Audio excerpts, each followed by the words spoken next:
Goodbye.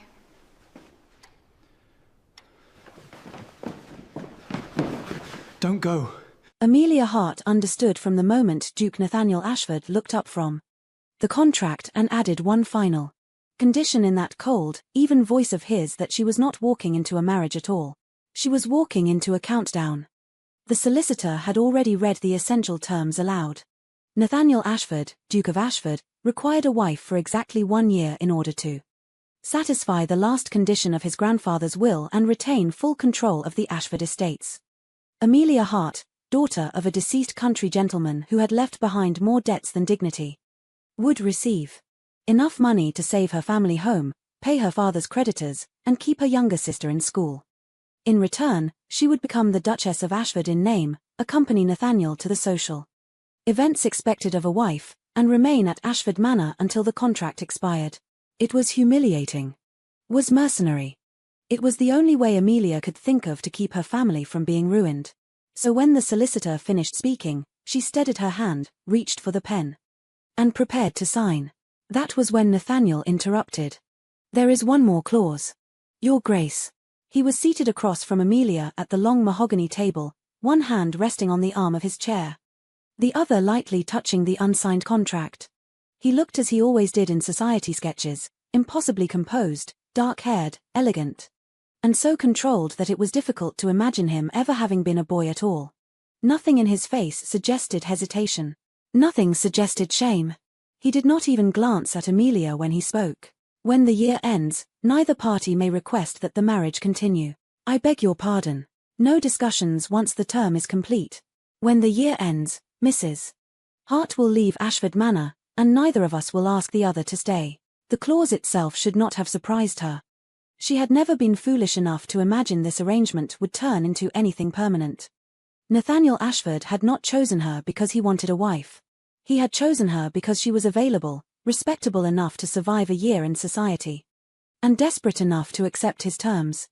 And yet, hearing him say it aloud so precisely, so publicly, made the arrangement feel harsher than it had only moments before. As though he feared she might one day beg for something more. As though he wanted to make certain she understood from the beginning exactly how little he intended to give. The solicitor looked uncomfortable now. Your Grace, perhaps that is not strictly necessary. His eyes were a striking, severe shade of blue, and there was nothing cruel in them, which somehow made the cruelty of his words worse. He did not look like a villain. He looked like a man settling a practical matter that should never have required emotion in the first place. I am offering you my name, my protection, and enough money to rescue your family from your father's mistakes, he said. Please do not ask me for anything more.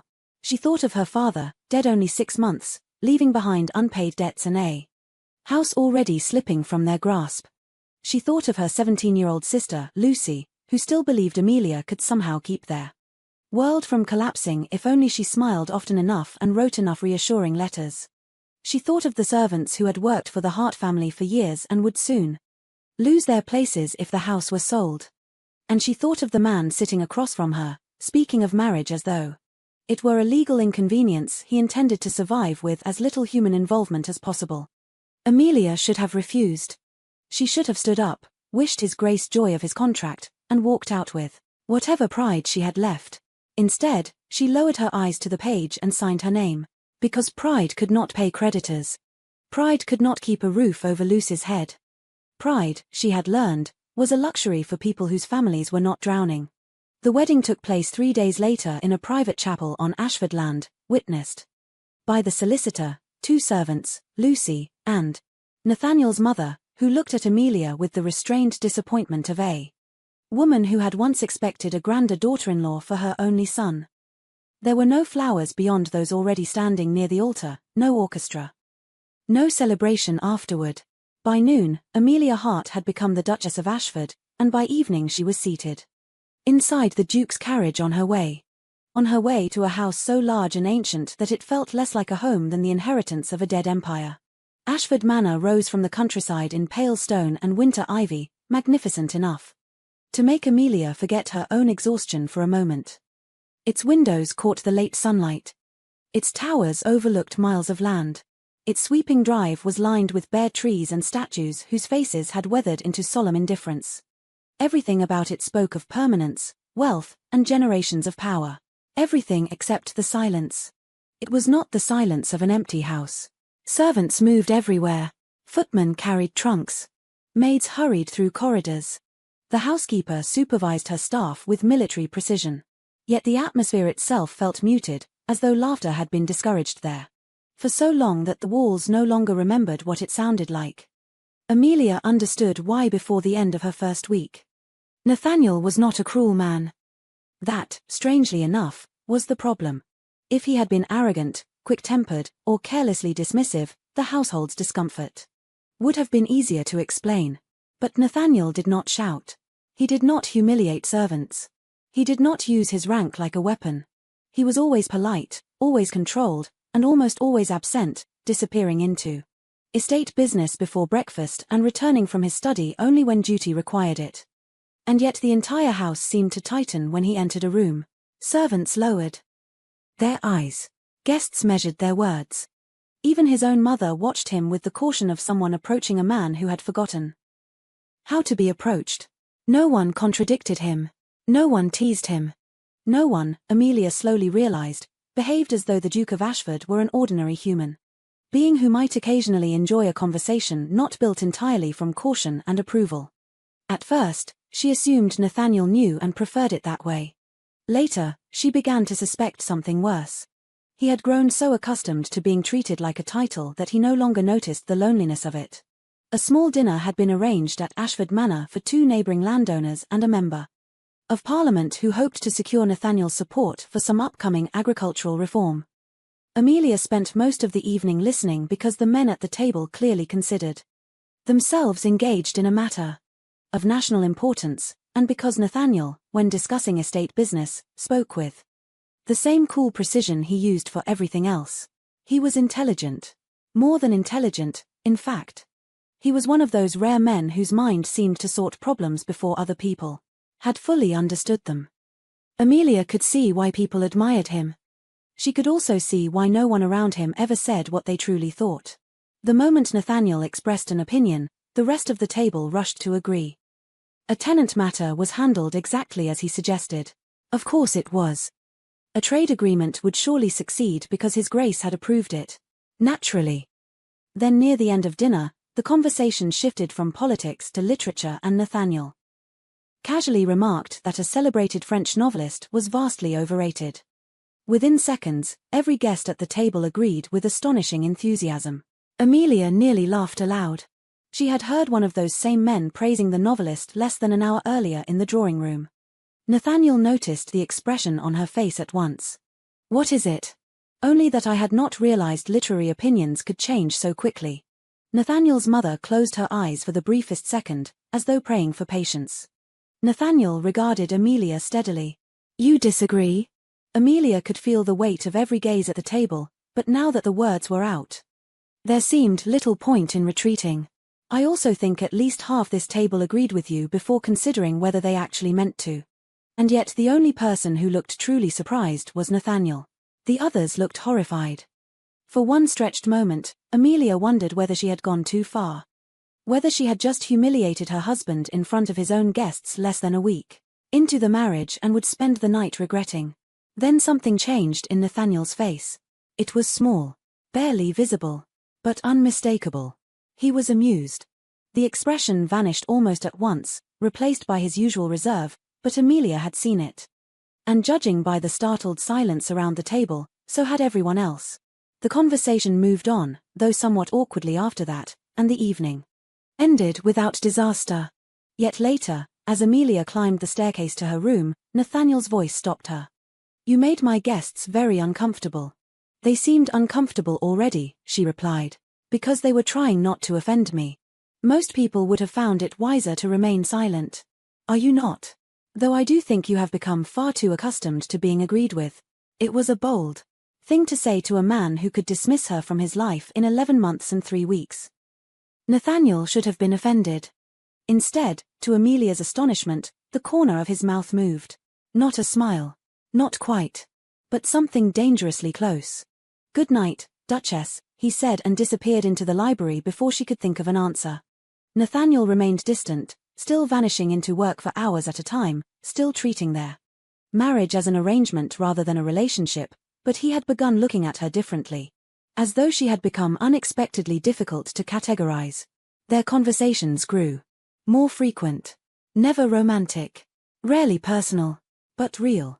If Nathaniel returned from London in a foul mood, Amelia would ask which politician had insulted his intelligence this time. If he criticized a book, she would tell him precisely why he was wrong. If he spoke too harshly to a steward or dismissed a concern too quickly, she would quietly say so afterward. And to her astonishment, he listened. Not always graciously, not always immediately, but he listened. That, more than anything, made her uneasy. Because it would have been easier if Nathaniel Ashford had remained only what he had been on the day of the contract, a handsome, distant man with too much money and no intention of ever caring for the woman he married. It would have been easier if he were arrogant, careless, or selfish in obvious ways. Instead, Amelia was beginning to discover the far more dangerous truth. Nathaniel was lonely, intelligent, and far too unused to being treated like a man. And she was beginning to like him. That alone was enough to frighten her. Then came the house party. It was the first large gathering Ashford Manor had hosted since the wedding, and by the second evening, Amelia understood exactly what society thought of her. Women smiled too sweetly. Men spoke to her with that particular kind of politeness reserved for people whose motives are already being judged. She heard enough whispered remarks to know the story had spread precisely as expected. The new Duchess had married for money, and the Duke, being too practical for romance, had bought himself a temporary wife. Nathaniel heard the whispers too. Of that, Amelia was certain. Yet he said nothing. He did not defend her. He did not deny the rumors. He simply moved through the evening with the same composed indifference he wore like armor. As though gossip were beneath his notice and therefore beneath hers as well. Amelia told herself she did not care. Then after dinner, one of the guests made the mistake of asking Nathaniel whether he was enjoying married life. The question was meant as a joke. Everyone in the drawing room knew it. Nathaniel, standing near the fireplace with a glass in one hand, answered without even glancing toward Amelia. This arrangement was never meant to become permanent. No one needed the sentence explained. It was not merely a response to an impertinent question. It was a reminder delivered before half the county that the Duchess of Ashford was temporary. That whatever she wore, wherever she sat, however graciously she played the part, she would be gone when the contract ended. Amelia kept her face perfectly calm. She even smiled when one of the older ladies asked about the music. She remained in the drawing room until the last guest retired. Only when the corridors had emptied and the house had gone dark did she allow herself to retreat to the small morning room beside her bedchamber, the one place in Ashford Manor that felt remotely her own. She did not hear Nathaniel's footsteps outside the half-open door. She thought she was alone. "I knew I would have to leave," she whispered, pressing a hand against the ache in her chest. "I only did not expect it to hurt this soon." A moment of weakness she would despise in herself by morning, and because she did not know Nathaniel was standing motionless in the corridor beyond the light. She never saw the expression that crossed his face when he heard them. It was not pity. It was not guilt, not yet. It was something quieter and more dangerous than either. For the first time since signing the contract, Nathaniel Ashford realized that Amelia had not merely accepted his cruel terms. She had been wounded by them. And for reasons he did not yet understand, the knowledge followed him long after he turned away from her door and disappeared into the dark. After the night Nathaniel declared before his guests that their marriage had never been meant to last, something in Amelia quietly withdrew. To anyone else, the change might have seemed small. She still performed every duty expected of the Duchess of Ashford with grace. She still sat across from him at dinner, still accompanied him when society required it. Still spoke with perfect courtesy whenever he addressed her. But the warmth had gone out of her. Amelia no longer argued with him over books, no longer laughed when he became too severe. No longer treated Ashford Manor as though it might someday feel like home. She was polite now. Distant. Careful in a way she had never been before.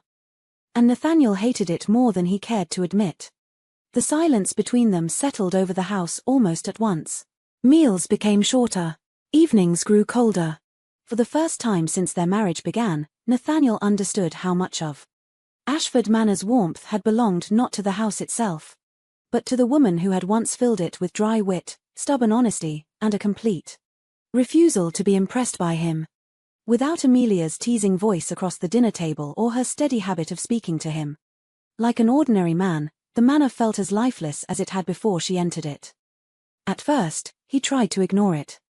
He buried himself in estate business, spent longer hours in his study, and told himself that this distance was only the natural consequence of his own honesty. He had warned Amelia from the beginning that the marriage would end. If she had finally accepted that truth, he had no right to resent it. Yet the more carefully she withdrew from him, the more sharply Nathaniel felt her absence. He found himself glancing toward the morning room and expecting to see her there with a book in hand. He caught himself saving remarks at dinner only to remember too late that Amelia no longer offered him the kind of conversation that once made the evenings bearable. Even his victories in business seemed strangely hollow when there was no one at Ashford willing to tell him he was being insufferable about them. The realization that unsettled him most arrived one afternoon while searching through his grandfather's old papers. Hidden among a stack of estate letters was a note in Henry Ashford's hand mentioning Amelia by name. Nathaniel read it twice before the meaning fully settled over him. His grandfather had known Amelia long before arranging the contract marriage. More than that, he had admired her. In a single line that refused to leave Nathaniel's mind, Henry had written that Amelia was one of the very few people who saw his grandson as a man before she saw a duke. Nathaniel folded the letter slowly. It was true. That was the part he could not escape. Amelia had never flattered him, never feared him, never adjusted herself to his title the way everyone else did. She argued with him when he was wrong, mocked him when he was arrogant, and looked at him with a kind of calm honesty that no one else in his life had ever dared offer. And now that she had withdrawn it, Nathaniel realized with growing unease how much he had come to rely on it. He tried awkwardly to bridge the distance. One afternoon, he found Amelia in the conservatory arranging flowers and told her, more bluntly than gracefully, that she had been avoiding him. Amelia only looked at him with that quiet composure he was beginning to despise, and said that she was merely respecting the boundaries set. When he admitted that his words at the house party had been unkind, she did not accuse him, did not cry, did not even seem surprised. She simply answered that unkindness was easier to bear when one had been warned in advance. The calmness of it made him feel worse than anger would have. From that moment on, Nathaniel stopped lying to himself about the true problem. He did not merely miss Amelia's conversation. He missed Amelia herself. He missed the way she challenged him, the way she seemed unimpressed by his title, the way she could look directly at him and somehow make him feel less like a monument and more like a man. And the more he recognized that truth, the more dangerous the approaching end of the contract felt. Then Daniel Mercer arrived. He was an old family acquaintance of Amelia's, a gentleman passing through the county who called at Ashford Manor to inquire about Lucy. There was nothing improper about the visit, Nathaniel knew that. Mercer was polite, well-bred, and clearly harmless. But when Nathaniel entered the library and found Amelia smiling at another man with an ease she no longer offered him, something dark and immediate tightened in his chest. He stood through the conversation with perfect courtesy and spent the rest of the afternoon in such a foul temper that even the servants noticed. It was only later, alone in his study, that he admitted the humiliating truth. He was jealous.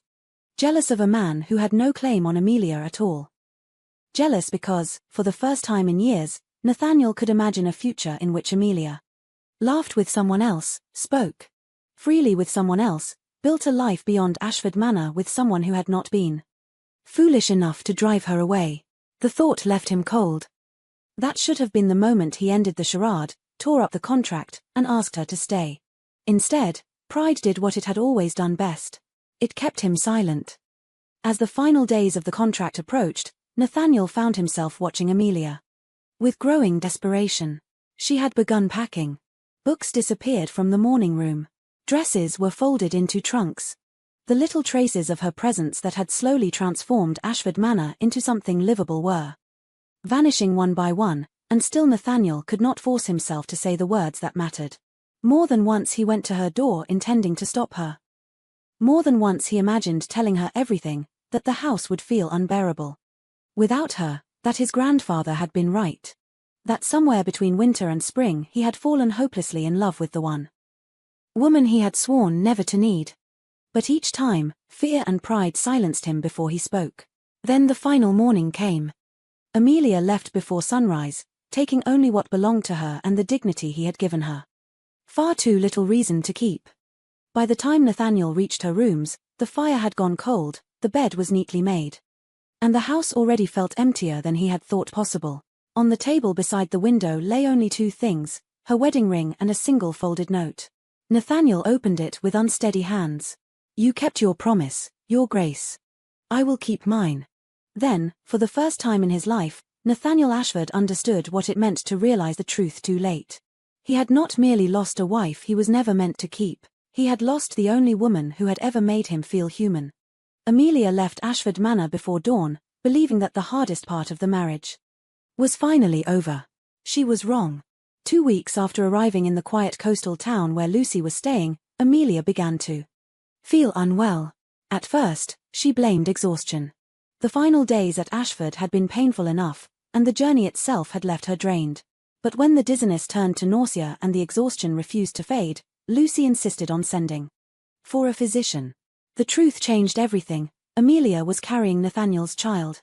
For several long moments, she could only sit there in silence, one hand pressed against the arm of the chair as the physician's words settled over her. A child, Nathaniel's child. A part of him she would carry long after the contract had ended, and his name was no longer hers to claim. Her first feeling was not fear but heartbreak because the news should have been something joyful, something shared, and instead it arrived in the small sitting room of a rented seaside cottage with no husband beside her and no certainty about what future she could possibly offer their child. She told no one but Lucy. Not Nathaniel. Not yet. He had not asked her to stay. And Amelia could not bear the thought of appearing before him with this news only to discover that duty, not love, would be the thing that brought him back. If Nathaniel ever stood before her again, she wanted it to be because he chose her. Not because honor forced his hand. At Ashford Manor, Nathaniel lasted only a handful of days before admitting what pride had kept him from saying aloud, he loved her. The truth was waiting for him in every room Amelia had left behind. In the silence of the breakfast table. In the untouched books she had once argued with him about. In the empty morning room where he had grown used to finding her before bed. Ashford Manor had everything it had possessed before Amelia entered it: wealth, order, power, perfect control, and for the first time in his life Nathaniel understood how little any of it meant when the one person who had made the house feel alive was gone. His mother watched him pace the drawing room in growing misery and finally said with the calm bluntness only Lady Eleanor Ashford could manage, "If you mean to spend the rest of your life regretting this, then by all means remain where you are. But if you mean to fix it, stop punishing the carpet and go find your wife." Nathaniel's search led him first to Lucy, who greeted him with open suspicion and very little sympathy. "You do not deserve to know where she is," she said, standing between him and the parlor door as though she fully intended to defend Amelia from a duke twice her size if necessary. "My sister spent a year learning how not to need you. I know what I deserve," he said. "I'm not asking for fairness. I'm asking for the chance to tell her I was wrong." Lucy studied him for a long moment and whatever she saw in his face must have softened her just enough to speak the truth that changed everything. "Amelia is pregnant." The room, the fire, Lucy herself seemed to fall away for one disorienting second as the word struck him with the force of a blow. Amelia had left Ashford carrying his child, and while he had been drowning in his own regret, she had been facing that truth alone. "When did she find out?" he asked, his voice unsteady. "A few days ago." And she had not sent for him, had not written, had not asked anything of him at all. The shame of that nearly crushed him. Lucy gave him the address of the cottage only after extracting a promise that if he hurt Amelia again, she would never forgive him. Nathaniel told her with complete honesty that he would not forgive himself either. The cottage stood near the sea, small and whitewashed, with blue shutters and a narrow path leading down toward the shore.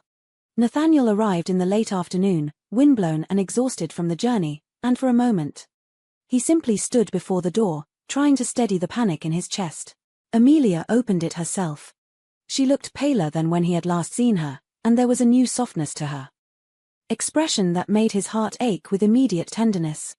One hand rested almost unconsciously over her stomach, as though some part of her had already begun protecting the life inside her.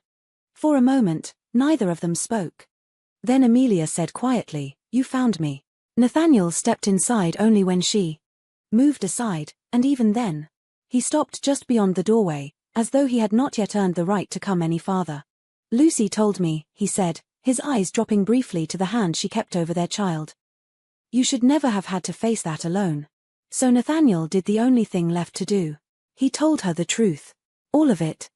He told her that he had written the cruel clause into the contract because he had been afraid of exactly this, of needing someone enough to be hurt by losing them.